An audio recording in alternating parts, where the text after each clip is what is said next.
6.3. So it goes from 6.2 to 7.2 over a 20-year period of time. And the final thing it does is right now, the cap's, I think, $119,000. Over $119,000, you don't pay Social Security. It puts the cap back on at $500,000. So between 119 to 500, which is where the middle class are, they're not paying Social Security tax. But if you're making more than $500,000 a year, you can continue to pay Social Security tax up to the, whatever the sky is. Those changes together make it fix that 1/3 of our debt problem that we talk about with entitlements that are out of control. So the cap would come off totally, you said? Now, right now, the cap's at 119. You pay, once you pass 500,000, you start paying Social Security again. So you don't pay Social Security on your income from 119 to 500.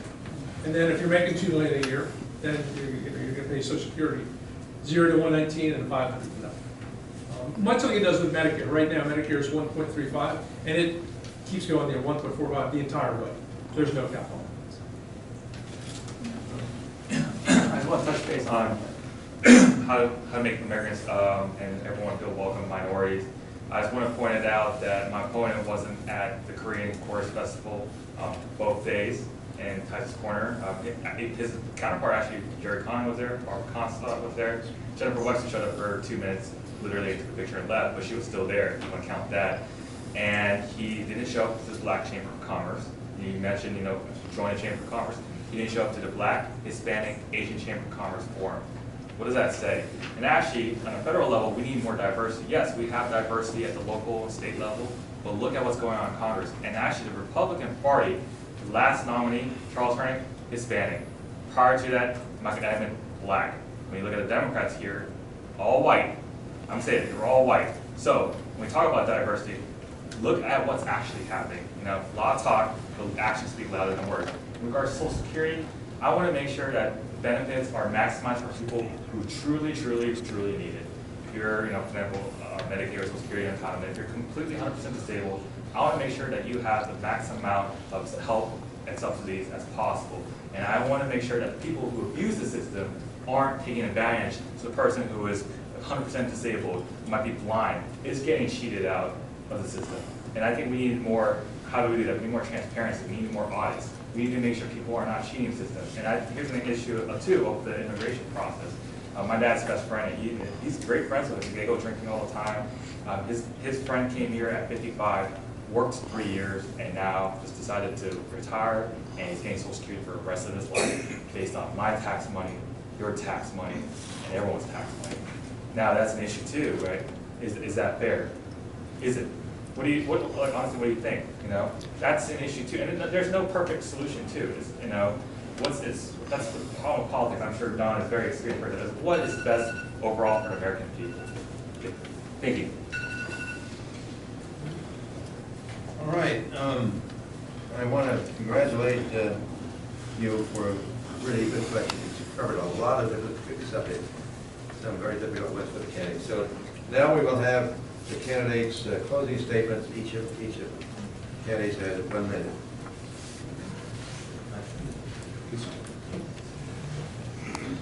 Well, thank you, everyone. I'm sincerely asking for your support. Without the courage for a positive change, it will never happen. If you want a candidate with a clear conscience who only takes individual contributions so that he can think objectively and be not tainted by dirty corporate PAC money, I ask you to vote for me.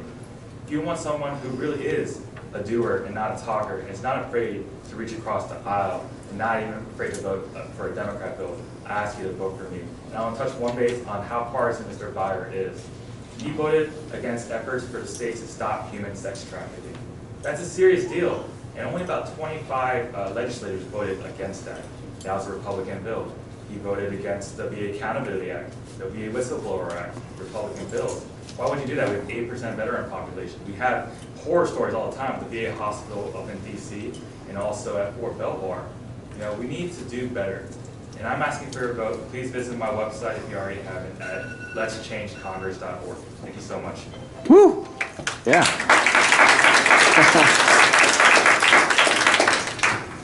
I've made it through 5 years of campaigning without attacking my opponent. I'm not going to start that. But I'm really grateful for you guys being here tonight. I love the job that I have. I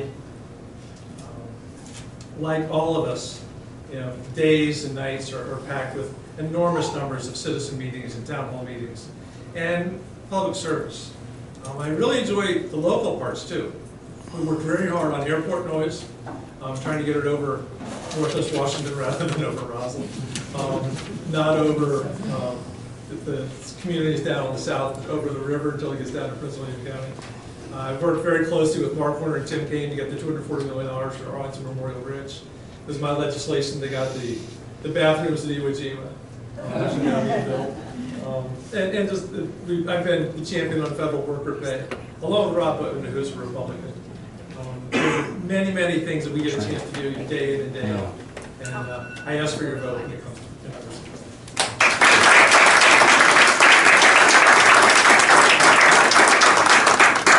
I know you want to thank, and I want to thank on behalf of Rachel and the president.